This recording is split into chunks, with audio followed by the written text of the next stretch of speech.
So 25 years old, don't worry. Any mistake is an income, is a wonderful revenue for you. So I tell myself and told my young people, before 20 years old, be a good student. When you do entrepreneur, just learn some experience. Before 30 years old, follow somebody. Go to a small company. Normally in a big company, it is good to learn processing. You are a part of a big machine. But when you go to a small company, you learn the passion, you learn the dreams. You learn how to do a lot of things at one time. So before 30 years old, it's not which company you go, it's which boss you follow. It's very important. A good boss teaches you differently. And from 30 to 40 years old, you have to think very clearly, you're working for yourself if you really want to be an entrepreneur. When you're 40 to 50 years old, you have to do all the things that you are good at. Don't try to jump into the new area. It's too late. You may be successful, but the rate of dying is too big. So 40 to 50, think about how can you focus on things that you are good at. But when you are 50 to 60 years old, work for the young people. Because young people can do better than you. So rely on them, invest on them, making sure they're good. So when you are over 60 years old, spend time for yourself. On the beach, sunshine, right? It's too late for you to change normally. But this is my advice to the young people. 25 years old, make enough mistakes. Don't worry. You fall, you stand up. You fall, you stand up. Enjoy it. 25 years old, enjoy the show, enjoy the show. I did not have a rich father. Tried 3 times for university, all failed. I applied for Harvard for 10 times, all failed. They don't even want to see me. For the last time, I went to the teachers' college, which was considered the 3rd or 4th class of my city. So I applied jobs for 30 times, got rejected. It was so difficult at that time. I was so frustrated because I taught in the university. My pay was $10 a month. Because I could not find a good job in 1994. Discussed that I'm going to do something called internet. And 23 of them against it. They said, this is a stupid idea. We have never heard about internet. And you know nothing about computer. And I never thought I was smart. Nobody believed that I could be successful. Because everybody say, well, this guy think differently, think crazily. They think about something never work. I tried to borrow $3,000 from the banks. Took me 3 months, but I still cannot get it. We talked to over 30 or 40 venture capitalists. Everybody said, no, forget it. A lot of people said Alibaba is a terrible model. As I said, I believe it. I think this thing could be big. I never thought it would be that big like today.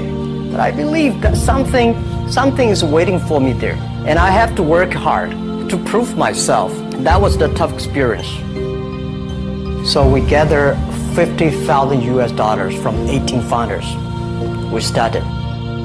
For the first 3 years, we did not have even $1 revenue from our business. It was not easy. Why it keeps going ahead, going forward? Because I received lots of email of thanks from the customer. They say, this is such a great thing. We cannot pay you, but this thing helped us. If you keep on helping us, one day you will be successful. And I believe this. Little by little, we build up our business. Little by little, we build up our ecosystem of the infrastructure. And now, after 16 years, we have an Alibaba group, we have a Tmall group, we have a Taobao group, we have Alipay. And people said, you are so smart. How could you make a company like that? Bill Gates, Warren Buffett, Jack Welch, Larry Page, Mark Zuckerberg. The difference between those people and other people, they are always optimistic for the future. They never complain. They always try to solve the problems of the others. When you're optimistic, it's always opportunity. People, same here today. Jack, where's the opportunity? I don't have a job. I don't have this. I don't have that. We are at the best time of this century. The best assets you have is that you are young. Don't complain. Let the other people complain. The opportunity always lies where people complain. Think about how you can make things different. Is there anything I can do that make the difference? And then when you think about this, start to do it. I saw a lot of people, young people, have fantastic ideas every evening. But in the morning, they go to the office same again. Being an entrepreneur, you have to do the things before the other people do. You have to wake up before the other people wake up. You have to be more brave than the others. Use instinct. Everything you do is to the need of the customer. To everybody, to any person, tomorrow is new. Make the move, make the action. Whether investors believe it this or not, whether your friends believe it or not, whether your parents believe it or not, that's not important. You believe it, your team believe it, and work day and night on this.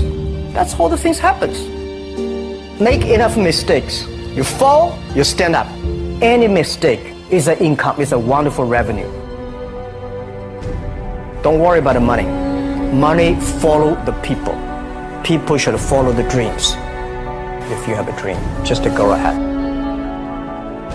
I think nobody can conquer the world. We only can serve the world. Either work for the others or work for yourself. And I choose the way, work for myself. Working for myself, that means working for the society. If you really want to work for yourself, think about the others. Because only when the other people are successful, when the other people are happy, you will be successful, you will be happy. I think today people worry a lot about the world, about the economy, China, economy in the world. But I'm very optimistic. When people start to worry, that is the opportunity is. I worry about the blood testing, and she created good things. And I think great innovations, great companies always happen in the tough times. Life's like the music. You have up, you have a down, you have a long, you have a short notes. And I like your American movie. Life is like a box of chocolate. You never know what you're going to get, right? So I'm pretty optimistic. The opportunity in the future for equality is huge, because in the last century, the IT is for big companies. The globalization is for big companies. But now with the technology, we can serve those 80% of the companies that have never been served. We can serve the 80% of the young people that have never been served. Technology for internet is so cheap, so easy to use.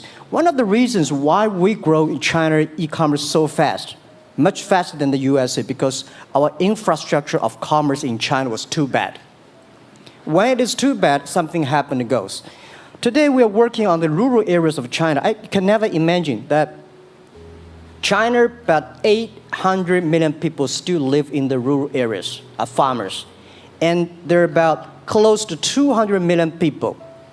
Their income is less than $1 per day. And before the internet, it's impossible for these guys to reach the PC because it's so difficult. Even people like me, I don't know how to use a PC. But now, 80% of the farmers, those people using mobile phones. When I have the mobile phones, the internet, the data, things change a lot. So I'm excited about the future. People always worry. I love the young kids sitting there and talking about the dream, the hopes, because if they have the hope, we have the hope. That's what I believe. And let's just take what you do.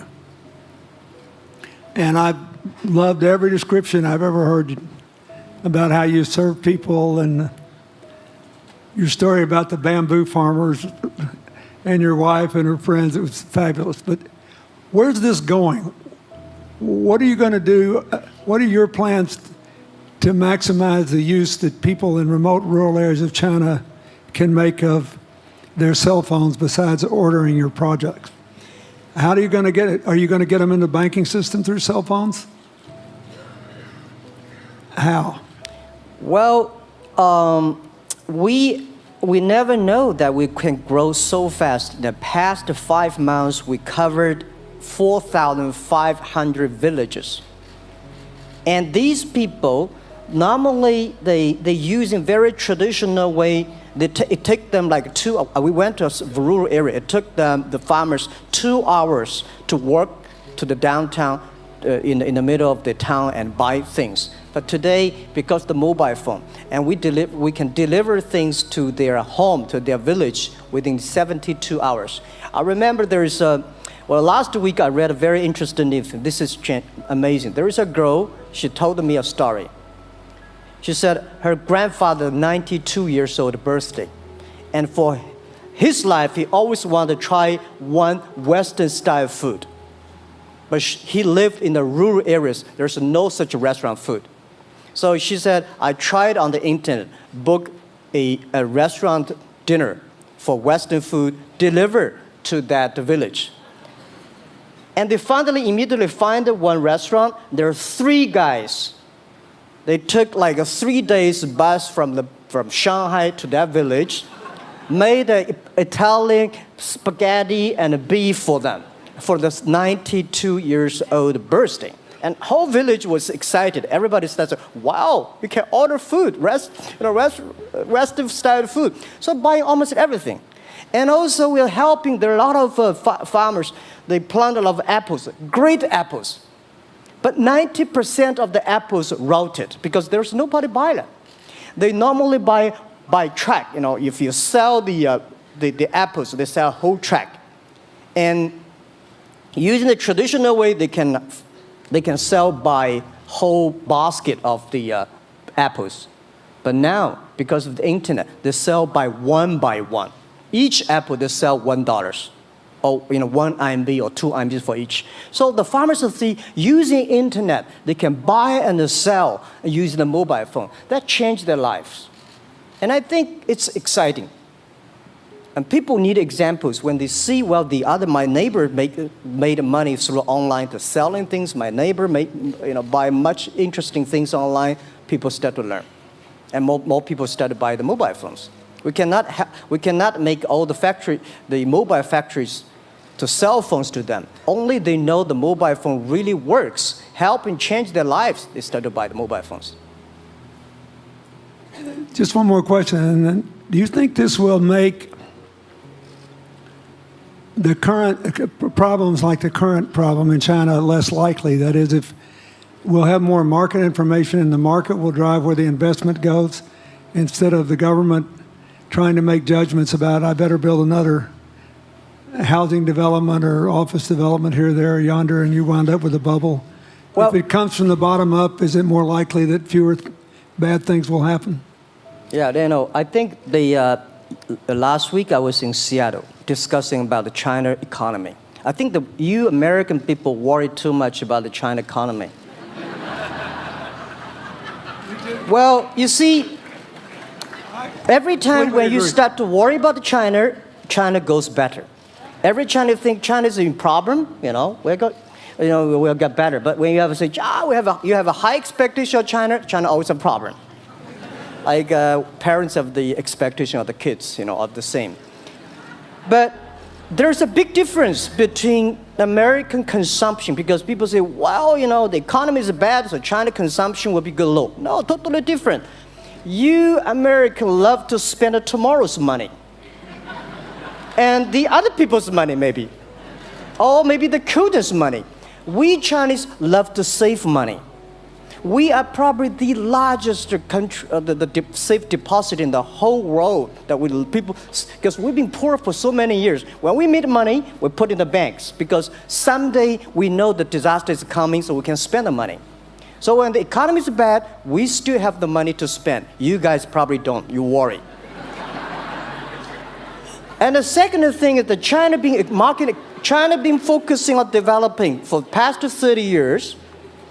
China government so strong on investment, so strong on exporting, but they are too weak on the domestic consumptions. Domestic consumption is not driven by government, it's driven by entrepreneurship, driven by the market, not the government. So in the past 20 years, government is so strong. Now they're getting weak. It's our opportunity. It's our showtime to see the market economy, entrepreneurship, how we can develop the real consumption. I think if the China developed the great consumption, we have a 300 million middle class. In next 15 to 20 years, we're going to have 500 million middle class. We need to import a lot.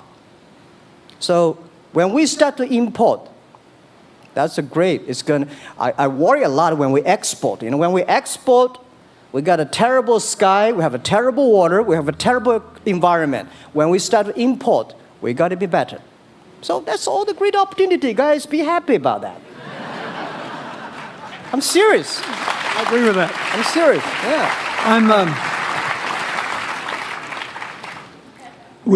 Worry about yourself. Don't worry about the others. The reason some of us worry about China is we depend on you to buy our debt. However, I tried to be more Chinese when I was president. I saved a lot of money. So good. Good. But I just wanted you to say that because I really believe that. I mean, I think you're absolutely right. The trend toward greater internal consumption I think, will remain unbroken in spite of whatever the difficulties are in the next few months. I think it's important not to overreact. You can't break the trend. You've got to clean up the land from chemical contaminants. You've got to clean up the air. You're going to do it. Yep. And a lot of Chinese will make a lot of money out of that. There'll be a lot of great new companies, and there'll be opportunities to import from other places. Yeah. So can you discuss your theory of what you're doing and other things in terms of whether it advances equal opportunity and social solidarity? Tell them what you think is going to happen. And what other kinds of, when your opening remarks, you just said technology is going to be active in this way in other areas of the economy. What do you think the next big opportunities are? But first, tell them just in 2 sentences what you're doing, because Jack and I know, and we haven't been clear enough. Explain it, and explain how you think that advances social solidarity and equality of opportunity. Well, our work is in the belief that access to health information is a basic human right. And that lab information, particularly because lab data drives 70% of clinical decisions, needs to be accessible to people before they're sick. So if you look at the word diagnose in the dictionary today, it says to determine the presence of disease from symptoms, which means by definition, we're determining that people are sick once a disease has already progressed. And our work is in being able to make lab testing accessible to people in time for therapy to be effected, and to do that in a way in which every person, irrespective of their insurance status, irrespective of where they live, can afford the ability to get a test done. So that means, in our case, we've invested the last 12 years in now developing hundreds of tests, many of which are less than $10. So $2 tests in the United States. And I think one of the amazing things about this country is that we have such an incredible ecosystem for fueling creativity, and that creativity can create new markets. So in answer to your question about the market being able to conform itself to social good, I think the creativity that goes into creating these new technologies creates new markets in and of themselves. And our basic belief is that those new markets come from empowering individuals and enfranchising individuals and trusting that individuals have the capability to engage with information, and in accessing that information, beginning to take control of their own outcomes and their own health outcomes, and in doing so, changing the way our healthcare system works. Think what this could mean for rural China, for rural India, for Native American reservations in America, for the Mississippi Delta, for the remote areas of where all the jobs were lost from coal. You're all of a sudden giving people information. And one of the most important things I think we did in my second term as president in the healthcare front was develop this diabetes self-care program, and all of a sudden Jack's company could be delivering the means to self-care based on your test. I mean, I think that this is a very big deal. We all want to live as long and as well as we can, and Craig Venner was here. We were joking about whether we'd make it to 100, but in the meanwhile, you want to keep people healthy, and if they're sick, you want to intervene early, not late. Yeah. Well, and if you look at, the ability to engage with this information, we have a $4 trillion healthcare problem in this country. 20% of it is type 2 diabetes, which is reversible. And we have 90 million Americans who do not know they are pre-diabetic. But access to information and the ability to engage with that information is the foundation for being able to change those outcomes and cost, right? One more fact, and then I want to call on Jack. You founded this company 12 years ago, right? Yeah. Tell them how old you were. I was 19. Yeah. So, don't worry about the future. We're in good hands. It's okay. I always think about 19, where I am. 19, I've not passed the examination for university yet. I failed 3 times, but I think it worked out. I'm not good at schooling. Well, yeah, that's why I give confidence to a lot of young people in China. If Jack Ma can be successful, 80% of the people can be successful. People like her, we're jealous. But, well, equality, I would like to make a little bit technology helping, because yesterday I was joining the UN Women Conference about gender equality. And I think the first technology revolution happened 200 years ago in the UK, released the human body, the arm, stronger. The second technology revolution in the USA for energy, you can last long. But this technology revolution release the brain. So this century is not a competition who is stronger, whose muscle is stronger. It's who is smarter, who is soft, who can listen. It's the challenge of wisdom. So man, woman equal. On the internet, you can never see he's a woman or man. And on the internet, women can serve much better than men on the internet. Men talking about the business, talking about numbers, competition, they make business very cold. Women, they make business very cozy, lifestyle, and interesting.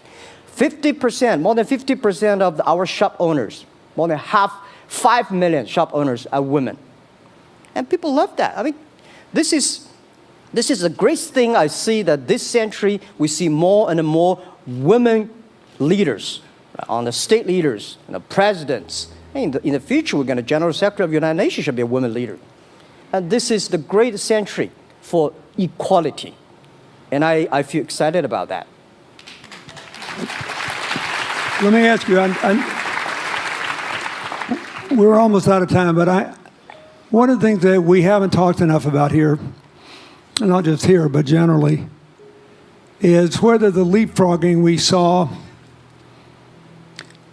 with cell phones, which was instrumental in your phenomenal business success and which will make it possible for you at the appropriate time to do what you've done on a global scale, hitherto unimaginable in all of human history for anybody to have any of their own health data.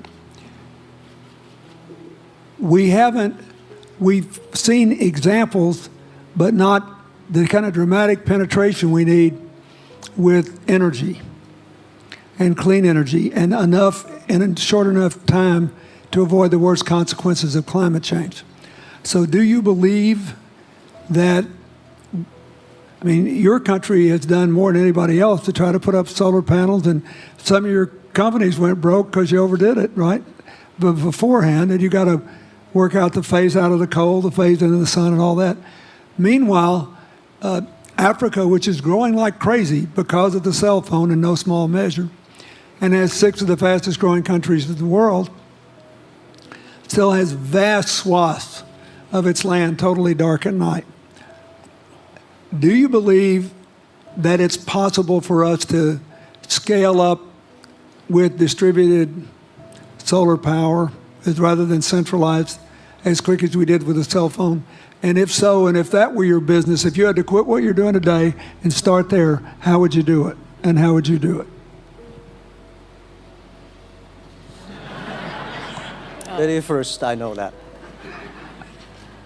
I'm such a huge believer in technology, and I think especially right now, we're at an incredible time in terms of new technology and the ability to apply technology in a scalable way towards solving some of these problems. So I would look at it in the context of some of the renewable solutions that we already have, and in the context of empowering, connecting individuals with access to those solutions, and in the context of creating markets around them. I think that there's real opportunity to actually create an ecosystem in which people can financially benefit from these solutions, and I think that's going to drive an adoption. I think in developing economies, there's a revenue stream associated with that, and the more we can turn even already some of the technologies that we have into markets, the more that we can fuel, I believe, local growth and individual engagement in beginning to adopt some of these solutions.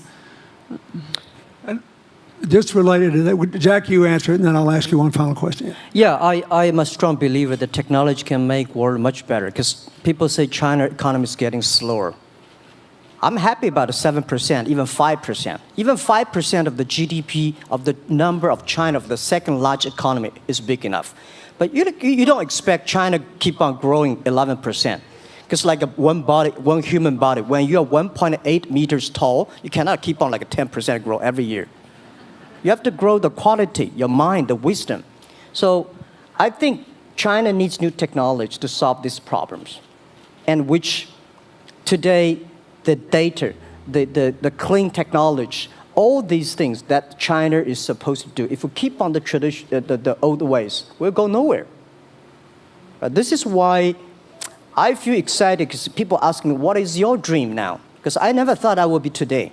I can sit here talking to president. I'm like a guy, on the street, and like failed 3 times for university, 5 times for high key schools. I applied for 10 times in Harvard school, all rejected.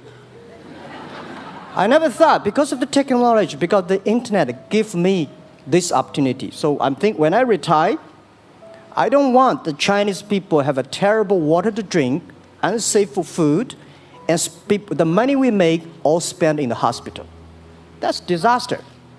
So how we can use the technology to enable young people, the great chance of this world, don't worry about it. We got 1.4 billion people who were born in 1980s. They are the people of the internet times. They are going to have new ways to solve the world problems. The things you are worried about today, they can solve it. And human beings have these kind of worries for centuries. And young people can always solve it. And today, when you have a right direction, clean energy, the climate change, all these issues, they will be solved, and these are the great opportunities ahead of us. Anything else? I agree with that. I think the more we can enfranchise people, the more we can create ecosystems in which individuals are empowered, the more we give rights to individuals to be able to build businesses, to be able to pursue the economic benefit of technologies, the more you see these markets change. Before they leave the stage, I want you to look at them. And I want you to think about the time we have had to spend here dealing with the refugee problems in Syria and Lebanon. Stand up, Elias. This is my friend Elias Bousab. He's the education minister in Lebanon. He's got to educate all these kids. And so he left a miracle that very much reflects the lives that Elizabeth and Jack have lived. He was in a very responsible position at the American University of Dubai. They started bringing American scholars over there to live in an Arabic culture. He did all these wonderful things. Lebanon got in trouble. He went home to save his country. What is the difference? How much more could he and every smart Lebanese person do if they could focus on these things? And why can he not? because the place is dominated by people who think their differences are more important than their common humanity and their common challenges. You cannot imagine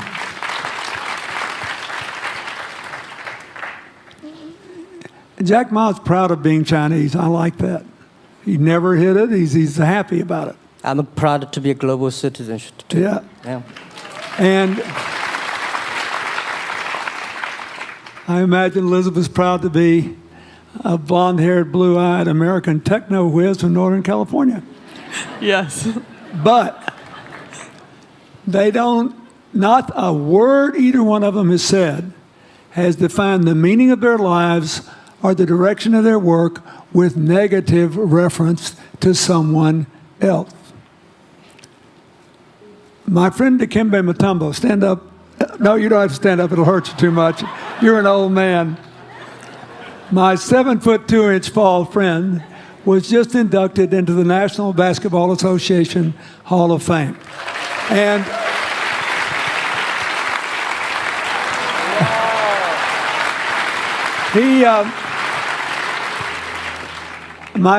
my whole family loves him. And I have seen how much he has given back to his native country, Congo, which has been so troubled. I've known him a long time. We both went to Georgetown University. I did before he was born, I think. I've never heard him say a resentful thing about anybody. I have seen him give and give and give and try to give the people in his native land opportunities. Why am I telling you this? He's had a good life because he never defined his life with negative reference to anybody else. He never begrudged anybody else's success, and he thought he had an obligation to help other people. I'm telling you, we are back in a time of collective global insecurity where the main struggle is the oldest one in human history, just in modern techno realities. I mean, if you were trying to build the Middle East, you would think about our permanent sponsor here, the ambassador from Oman, who her government tried to help head off a calamitous war in the Middle East over the nuclear issue in Iran. We all pray to God that it'll work out all right. And the lead she made. You look around all these places, wherever people are putting aside their differences and working together, good things are happening. We cannot achieve economic or social equality without living in the factual realities of the world we face, looking at the obstacles, looking at the opportunities, making the best decisions. And those of us who even feel good about ourselves because we think we spend a lot of time giving, our whole goal should be to work ourselves out of a job. One of the things that Bill and Tanny Austin are sitting there with Starkey, they started giving away hearing aids, and then they decided, well, we better teach these young people how to speak. If they get the gift of hearing, they'll have to learn that. So they got into the education business. Sonny Varkey got into the education business and decided somebody ought to do something really dramatic to remind people that the only people that really matter are the teachers. So he gave the first Global Teacher of the Year award last year, and an international panel gave the prize to a teacher from Maine who promptly gave the entire $1 million to her school. The woman never made any money in her life. She gave all the money away immediately. The future is going to be forged by people who think of how to use the modern tools that we are given, as Elizabeth and Jack have, to create opportunity through empowerment. And it will not be a straight line. It's too many moving parts. But I just want you to think about that. The reason you feel good looking at them is that you identify with them even though they're different from you. And that's basically where we are all over again, and we can't slip back. We can't give up. That's why when we had the Prime Minister of Italy and George Soros talking about the future of Europe, and George said it was coming apart, and the Prime Minister said, no, it doesn't have to come apart if it's about something more than economics. I thought it doesn't have to come apart if you will it not to. And you put yourself on the line for it. There are no guaranteed outcomes today, but you can guarantee that the trend is right. So go ahead, you were going to say something, weren't you? Yeah, I just wanted to add, I mean, as we're talking about the future and from my own experience and looking at all the faces here, I think a huge part of the answer to your question is also to raise our little girls with the stereotype that they can be the best in engineering and science and math. Because when they do in all of these industries, it changes everything. And we need to do that in this country, and we need to do that as parents in other countries. You know?